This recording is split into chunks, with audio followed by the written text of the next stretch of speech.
Hey everybody, welcome back to Mixing with the Geek. Today I'm going to show you how to make a monkey pod. It's an original cocktail by Derek Monkeyman Weaver, and I think it's the perfect complement to Demon Days by the Gorillaz. So let's get started. We're going to grab our mixing tin and fill it with some ice.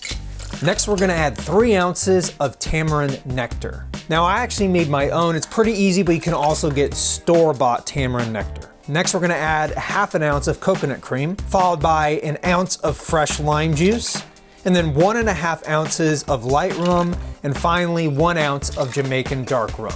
And now we shake. Now we're gonna grab a specialty glass or tiki mug. In this case, I'm gonna be using a monkey tiki mug, and we're gonna fill this sucker with ice because this is a big tiki mug. And yeah, this is more for like a triple drink. I'm telling you, the size of this thing. All right, now we're gonna pour the contents of our tin into our tiki mug. There we go. Next, we're gonna add a straw, and finally, our garnish. And there you have a monkey pod. Let's see how it tastes.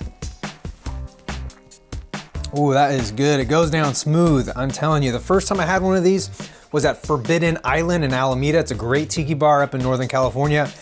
Man, oh, this is such a great drink. It's simple, easy to make, but tastes fantastic. And what's really cool is that Derek, the inventor of this drink, is a big Gorillaz fan. I reached out to him, got his permission to use his cocktail with the Gorillaz, and he couldn't have been happier. So thank you very much, Derek, and thank you guys for watching. Be sure to enjoy responsibly. I am your Vinyl Geek, and I'll catch you on the flip side. Hey everyone, thanks again for checking out this video. Now, if you want to see more Mixing with the Geek episodes, I put a playlist right there, as well as a direct link to my Demon Days review.